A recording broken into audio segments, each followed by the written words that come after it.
Most people think avoidant people fall hardest for the person who chases them the longest. They don't. More often, they become deeply affected by the person who does not try to drag love out of them, who does not audition for basic care, who does not beg for clarity after being handed confusion. And if you're sitting there replaying his exact words, trying to work out whether he meant what he said, or whether there was some hidden message behind the distance, I want you to know something from the very beginning. You are not confused because the situation is complicated. You are confused because part of you is still hoping if you study, that if you study it long enough, you can change the ending. Here's the truth. Avoidant people are often most stirred, most haunted, most deeply moved, not by the person who makes no demands because she has none, but by the person who has needs, standards, warmth, real affection, and still refuses to abandon herself in order to keep him comfortable. That is the person who unsettles him. That is the person he remembers. That is the person he may even love in the deepest way he is capable of loving, even while failing to create anything safe, stable, or honest with her. And that is where so many women get their heart broken. Because when they hear that, they think, good, then if he loved me, maybe it can still work. Not necessarily. In fact, this is where you need the clearest thinking of your life. Someone can be affected by you, moved by you, attached to you, even deeply in love with you in his own limited way, and still not be capable of meeting you where love actually has to live. Love is not what he feels in the privacy of his mind at 2 a.m. Love is what he can sustain in the reality of a relationship when discomfort arrives. Here's what most people miss. Avoidant psychology is not just about fear of closeness. It is also about the management of inner discomfort. He wants intimacy, but he also wants control over the conditions under which intimacy happens. He wants connection, but he wants an escape hatch. He wants warmth, but not the weight of being answerable to it. He wants your presence, but often only if he can regulate the distance. So the person who affects him most is not the person who disappears emotionally to make him feel safe. It's the person who is warm without being weak, loving without losing her self-respect, available without living in his orbit. That's why you may have felt such a strange intensity with him. You felt him come close, then pull back, open up, then shut down, reach for, then suddenly talk about needing space, needing time, not being ready, not knowing what he wants. And because you are a person with a heart, because you are not made of stone, because your instinct is to connect rather than retreat, you tried to make sense of the pattern. You became a student of his mood. You listened between the lines. You watched the tiny changes in tone. You started measuring the dynamic by crumbs, because crumbs were all he consistently gave. This is the part nobody's going to like hearing. The reason avoidant people can become almost madly attached to a certain kind of person is precisely because she is not easy to metabolize. She brings up too much. She reflects too much. She is not the woman who says, "Take your time, I'll wait in the wings of your uncertainty," and call it love. She is the woman whose dignity creates a mirror, and that mirror is uncomfortable. It shows him not just what she is, but what he is not yet capable of being. Picture this. It's late. He's alone. The noise of the day has gone quiet enough for his real thoughts to start speaking. There is no performance now, no easy distraction, no casual message from someone he does not care about, no surface charm to hide inside. And in that moment, who does he think about? Not necessarily the woman who made everything convenient, not the one who accepted the bare minimum and called it patience, not the one who kept the conversation alive after he kept letting it die. He thinks about the woman whose absence has shape, the woman whose silence has weight, the woman who did not create drama, did not punish, did not chase, but simply would not stay where she was being slowly reduced. And here's something most people don't see coming. Avoidant people often feel safest with people they don't really value and most activated by people they do. That sounds backwards until you understand the mechanism. If he doesn't value the connection very much, he can relax. There's less to lose, less exposure, less risk. He can be present because his nervous system is not interpreting the relationship as threatening to his autonomy. But when he meets someone who actually matters, someone who reaches him, someone who touches the guarded parts of him he usually keeps hidden, the whole thing changes. Now there is risk. Now there is vulnerability. Now there is the possibility of disappointment, dependency, expectation, being known. And that is when the shutdown often begins. So who is this specific person avoidance become most consumed by? It is not simply the independent woman. That phrase gets thrown around so casually that it becomes useless. It is the woman who is emotionally available, but not self-abandoning. The woman who does not confuse understanding him with excusing everything. The woman who can offer warmth without offering permission for inconsistency. The woman who has a boundary and means it. The woman who can be deeply compassionate and still leave the room when the standard is not being met. That combination is magnetic to an avoidant because it feels like home and challenge at the same time. It is tenderness with limitations. It is love without surrender. It is closeness that asks him to show up as a real adult. Let me be clear about one thing. This is not a strategy. It is not a choreography designed to get the upper hand. The moment you turn dignity into a trick, you lose the very thing that made it powerful. The avoidant is not deeply affected by a woman who performs indifference. He is affected by a woman who no longer negotiates with disrespect inside herself. There is a difference. One is theater. The other is self-worth. One is calculated mystery. The other is a life that is no longer organized around his energy. And if you've been hurt by someone avoidant, you know how easy it is to get seduced by the wrong narrative. You start thinking the answer is to become colder, more distant, harder to read, less expressive, more elusive. But that is not the lesson. The lesson is not to become emotionally unavailable in response to his emotional immaturity.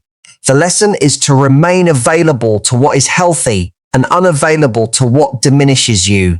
That is a different thing entirely, and it changes the whole dynamic. Here's the thing. Avoidants often expect other people to help them maintain their inner arrangement. They expect you to make no sudden emotional demands, to keep things light when they want light, deep when they want depth, quiet when they feel crowded, close when they feel lonely.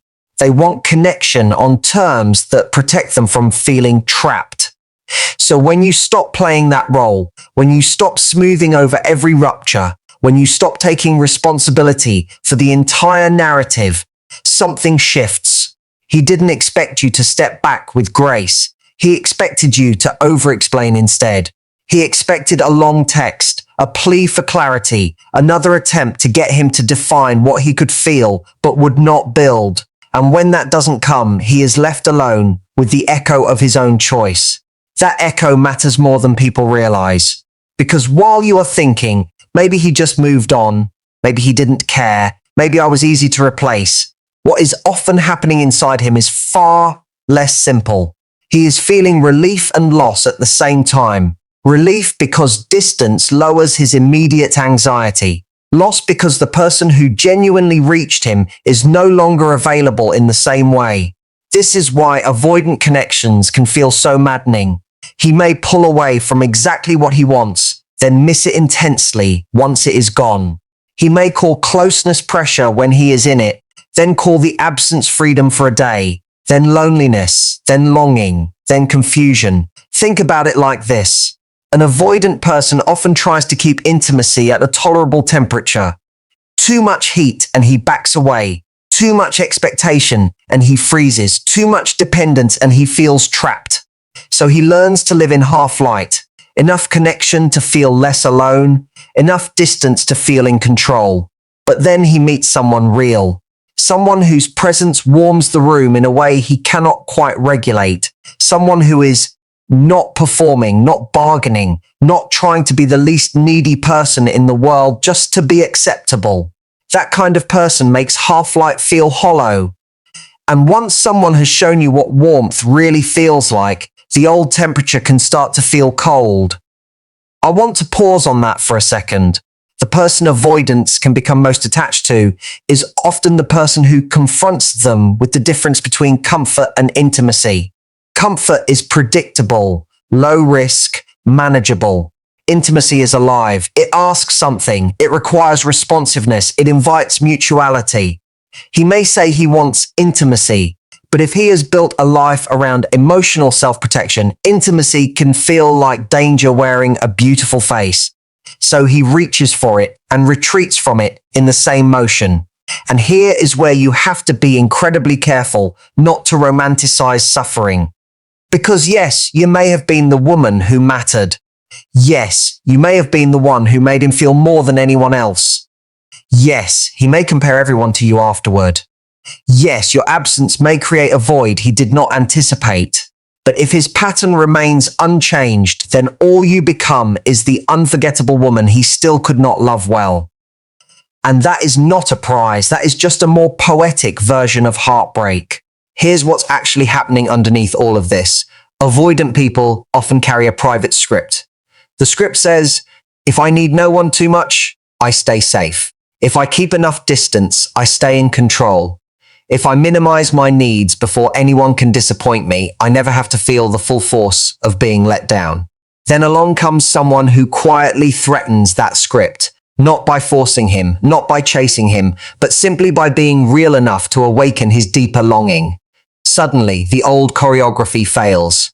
He can't remain untouched. He can't remain fully detached. He can't reduce this woman to a pleasant distraction. She gets inside the narrative, and that is when his defenses become most active.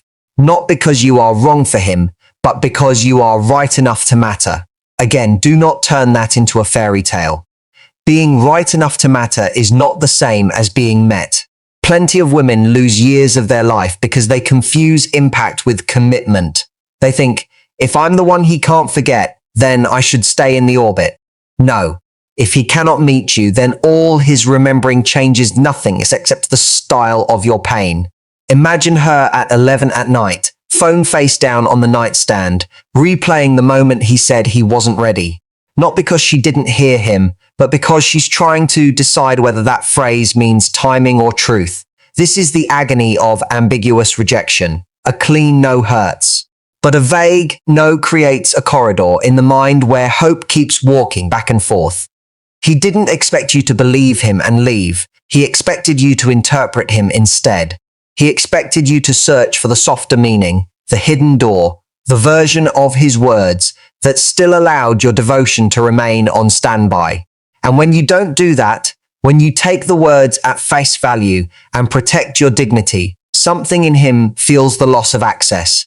That is why silence can be so powerful, and I want to be very precise about what I mean by silence. Not sulking, not withholding as punishment, not the silent treatment. I mean the silence of a woman who has stopped auditioning. The silence of a woman who understands that not every confusion deserves another conversation. The silence of a woman who knows that the more she explains her value to someone determined not to rise to it, the more she erodes her own self-respect. That silence is not empty. It is full.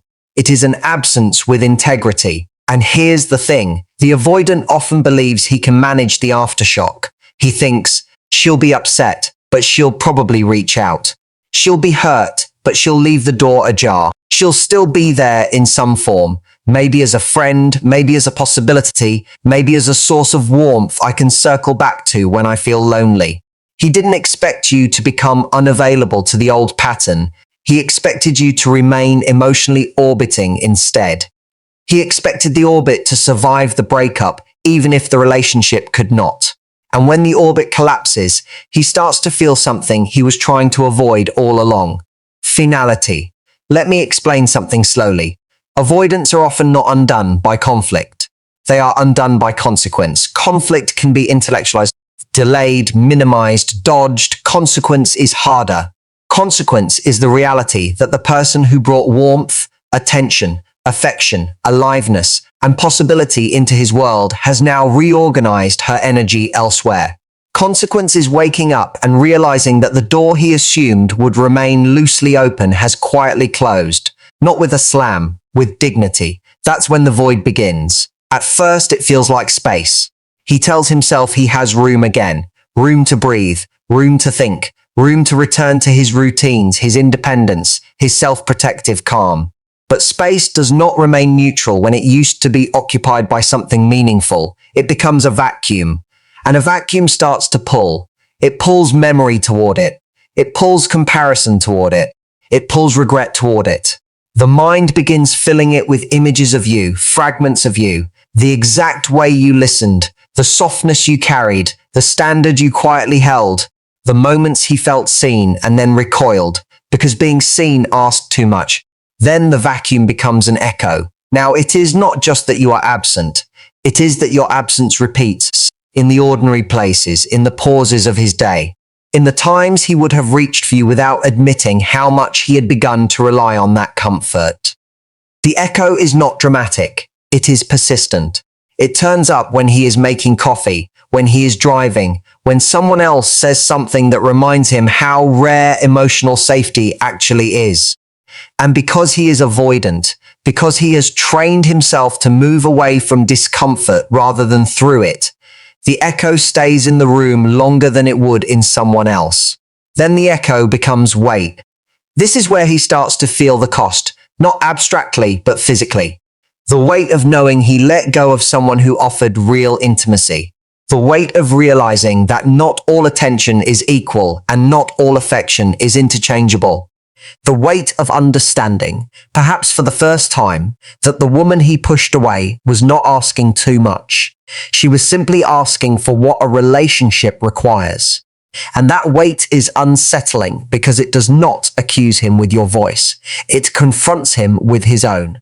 Then the weight turns into inquiry. He starts asking himself questions he was too defended to ask before. Why did I pull away when things got real? Why did her care feel like pressure? Why did I call it freedom when what I actually wanted was the option to come and go without responsibility? Why does her silence feel louder than all the conversations? Why can't I shake the sense that I lost something important? And here's the thing. The wondering is what undoes him. Not because it automatically changes him, but because inquiry is the beginning of the crack in his script. After inquiry comes reckoning. This is the stage people outside the situation rarely understand. They assume if he missed you, he would just return fully transformed. But reckoning is messy. It is not cinematic. It is him confronting the limitations of his own pattern. It is him realizing that what he called bad timing may have been fear. What he called pressure may have been intimacy. What he called needing space may have been an inability to tolerate closeness without feeling consumed. And sometimes that reckoning makes him reach out. Sometimes it does not. Sometimes he reaches out halfway, still hoping for the comfort of your warmth without the accountability of your standard. Sometimes he wants the reunion without the rebuild. And if he has not done the deeper work, the reckoning does not become transformation. It becomes a private terrarium, a sealed little emotional environment where he keeps the memory of you alive without doing what would be required to deserve you. He tends it in secret. He revisits it. He romanticizes it. He tells himself, you were different, you were special, you were the one he could have loved. But if all of that lives behind glass, then it is still avoidance. It is still love without courage. It is still feeling without behavior. And you cannot live inside someone's terrarium, no matter how beautiful he makes the story sound. Here's the thesis, and I need you to hear it. The person avoidants fall hardest for is the one who makes love real and still keeps her dignity. Not the easiest woman, not the coldest woman, not the woman who disappears into mystery because she is afraid to be known. The one who is real enough to touch him and strong enough not to collapse when he cannot hold what he feels. I'm going to say something, and some of you will disagree. Sometimes the avoidant is madly in love with you in the only way he currently knows how. The problem is that his version of love may still be emotionally immature, self-protective, inconsistent, and deeply unfair to live beside.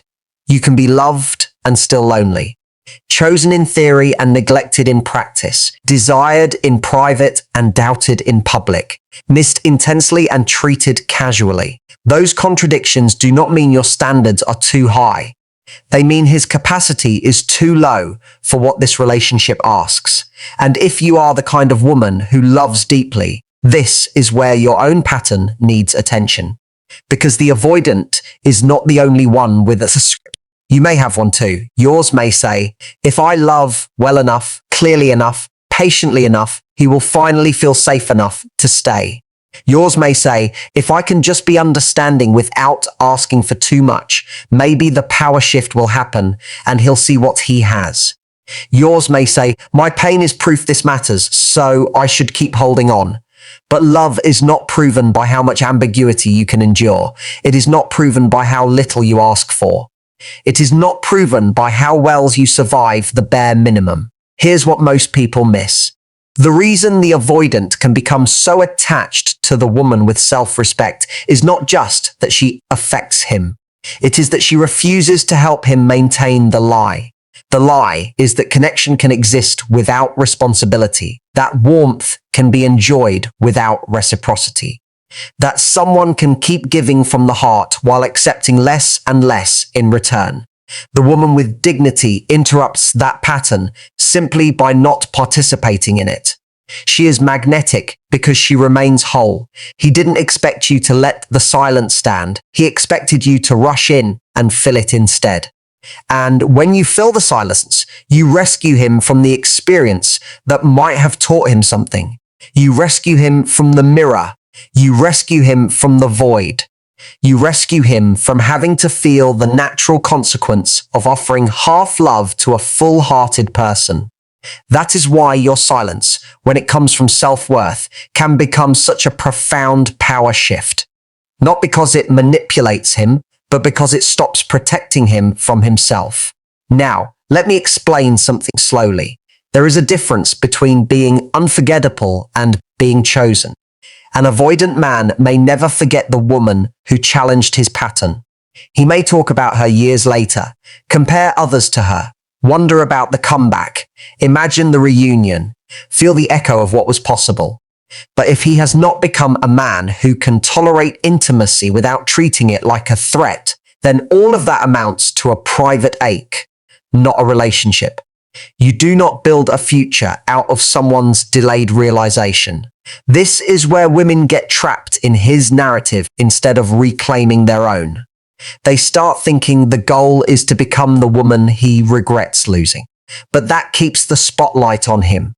That keeps your energy tethered to the question of what he feels, when he'll feel it, whether he'll come back, what the silence is doing to him, whether he is finally ready. And why that happens. It is easier to study his psychology than to sit with your heartbreak. Easier to decode his avoidance than to grieve the fact that what you wanted did not happen. Easier to think about his inner world than to come back to your own body, your own time, your own life. But here's the deeper shift. The woman who most affects an avoidant is often no longer the same woman he rejected. By the time the silence has done its work, by the time the heartbreak has forced her to see what she tolerated, by the time she has wept through the fantasy and started rebuilding her center, the version of her he had access to no longer exists. The you he rejected was perhaps still hoping he would become enough if you just loved him right. The you who emerges from this is less available to confusion, less willing to be placed second to his fear, less likely to call uncertainty chemistry. Think about chasing like trying to keep a volleyball underwater. You can do it for a while. You can strain and press and use all your energy to force the thing beneath the surface. But the whole time, your body is working against reality. And the moment you tire, it shoots back up. That is what it feels like to keep trying to manufacture closeness with someone who is committed to distance. You spend your energy managing the tension, interpreting the mood, timing the message, choosing the perfect words, being just warm enough, just light enough, just understanding enough. It is exhausting because it is unnatural. Love should not require that much force just to remain in the room. Dignity is different. Dignity is what happens when you stop wrestling the volleyball and let reality rise. Dignity says, I can want this and still tell the truth about it. I can love you and still leave. I can be disappointed without trying to negotiate you out of your limitations. I can acknowledge that what you feel may be real and still refuse to live on potential. That is self-respect. And self-respect is not glamorous. It is not loud. It is not a performance. It is often just the quiet decision not to send the message. I need you to hear me on this. The woman avoidants become most obsessed with is not the woman trying to win the upper hand. It is the woman who has reclaimed her center. He can feel the difference. Everyone can. There is a quality to someone who is no longer bargaining with what hurts her. She becomes calmer, clearer, less frantic, more present. Her energy is no longer leaking everywhere, trying to secure an outcome. That is magnetism. Not because she is playing hard to get, but because she is finally hard to move from herself. And when that happens, something else shifts in you that matters just as much as anything happening in him. Your silence starts to heal you. Not all at once, not in some dramatic movie montage way, but slowly. The first thing it does is interrupt the pattern. It stops you from reinforcing the story that your job is to keep connection alive at all costs. Then it gives you information. You start seeing how much of the relationship was being sustained by your effort. How many conversations were being revived by your courage. How much emotional labor was being performed by you and then called chemistry by both of you. That is painful, but it is clarifying. Then silence gives you your own company back. And at first, that may be the hardest part, because now there is room. Room where he used to live in your thoughts. Room where the fantasy used to run. Room where the constant analysis used to keep you busy. And in that room, you meet your grief. You meet your anger. You meet the younger parts of you that still believe rejection is a verdict on your worth. You meet the part of you that thought if someone powerful enough could choose you, all the old wounds would finally go quiet. That is not easy, but it is honest. Here's the thing. Healing after an avoidant connection is not just about getting over him. It is about becoming unavailable to the pattern that made his inconsistency feel intoxicating. It is about learning the difference between mystery and confusion, between anticipation and anxiety, between patience and self-abandonment, between compassion and permission. You begin to understand that your self-worth cannot remain vulnerable to someone else's limitations. You begin to stop treating his ambivalence like evidence of your inadequacy. And here's something most people don't see coming. Once you stop orbiting him, you start to feel your own gravity again. Your friendships stop being places you while waiting for his next message and become real sources of warmth. Your body stops feeling like a holding pen for unresolved anxiety and starts feeling like a place you live in again. Your mornings are less about checking for signs and more about entering your life. Your evenings are less about replaying the breakup and more about noticing what you want to build now. This is reclaiming. Quiet, practical, unromantic reclaiming. He didn't expect you to re-enter your own life so fully. He expected you to remain psychologically available instead. He expected some part of you to still be on the stage of his narrative, waiting for your cue. And the moment you step off that stage, the whole structure changes. Because now, if he ever does return, he is not returning to the woman he left in the wings. He is meeting someone who continued without him. Someone whose standard became clearer in his absence, not softer. Now, let me be careful here. If he comes back, the question is not, does he feel more now? The question is, what has changed in behavior? What has changed in capacity? What has changed in honesty, consistency, emotional responsibility, willingness to have difficult conversations, willingness to define things, willingness to hold closeness without making you pay for it? Feeling is cheap if it never organizes itself into action. Missing you is not a relationship. Regretting you is not a relationship. Romanticizing you is not a relationship. A reunion without change is just the old pattern wearing nicer clothes. So if you ever find yourself face to face with his return, do not let the longing in you do all the talking. Let your dignity sit at the table too. Let your self-respect ask the questions your chemistry wants to skip. Let your time matter. Let the silence you earned remain meaningful. Because the point of this experience is not just to be desired more accurately. It is to become more accurate about what you will live with. Here's what most people miss.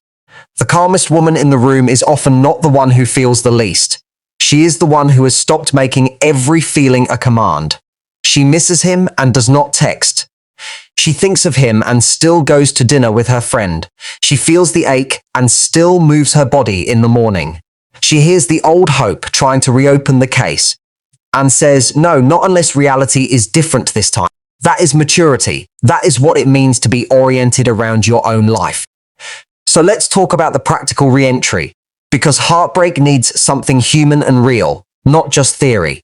Pick your phone up and answer the people who have loved you well. Not performatively, not to prove you are thriving. Simply because isolation makes distorted stories louder.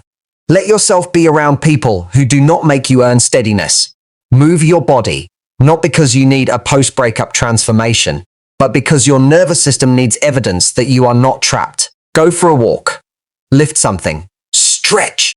Breathe until your body stops acting like a courtroom where the case is still ongoing. Retie the loose ends of your life. Put away the little half-open tabs that kept you psychologically available to him. The playlist you only listen to for meaning. The message thread you revisit like a crime scene.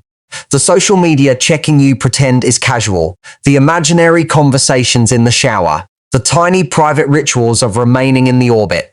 Be honest about them. Then begin closing them one by one. Not harshly, kindly.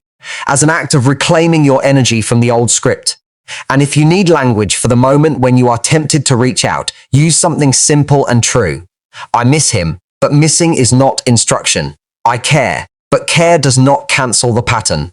I want contact, but wanting contact is not the same as wanting the life this dynamic actually creates. Bring yourself back to reality, again and again. This is how self-respect is built. Not in one grand speech, in 10 small decisions made on ordinary afternoons. I want to walk through this with you one piece at a time. If he loved you but could not meet you, that is sad. If he needed you but could not choose you properly, that is sad. If he will think about you for years but still could not become the man the relationship required, that is sad. You do not have to turn that into villainy to let it go. You do not have to hate him to stop granting permission. You do not have to deny the connection to acknowledge the limitations. Sometimes the most mature truth is simply this. What was here was real, and it was not enough. There is a kind of peace that comes when you stop insisting your heartbreak must mean the story is unfinished. Some stories ache because they ended before they became what they could have been. Some people love in ways that are sincere but not sustainable. Some men are deeply affected by the woman they could not fully receive. That may be true. But your life cannot be built around being privately unforgettable to someone publicly inconsistent. Here's the thing. The specific person avoidance can become madly in love with is often the one who made them feel most seen without ever agreeing to be less seen herself. The one whose warmth did not come with self-erasure. The one whose love did not mean endless permission. The one whose absence became a mirror. And if that woman is you, then let the lesson deepen your dignity, not your attachment to his unrealized potential. Because in the end, the real victory is not that he finally understands your value. The real victory is that you do. And here's something most people don't see coming. Once you truly know your value, his confusion stops feeling like a mystery and starts feeling like information. Useful information. Painful, yes, but clean. You stop asking whether you were enough. You start asking whether this dynamic ever met the stand of the life you want. That is a quieter question, a more adult one, and it changes everything. So if you are sitting alone at the end of a long day replaying his phrase, wondering whether he was avoidant, whether he loved you, whether you should say one more thing. Whether silence is too risky, let me leave you with this. Your silence after confusion is not weakness. It is often the clearest boundary you can set. It is the place where dignity returns. It is the place where self-respect stops negotiating. It is the place where your narrative begins to belong to you again. He may feel the void. He may hear the echo. He may finally understand what your absence means. He may even love you in the distance more honestly than he ever managed up close. But your life is not there. Your life is here, with your dignity, with your self-respect, with the woman you become when you stop living in someone else's limitations and start living in your own truth.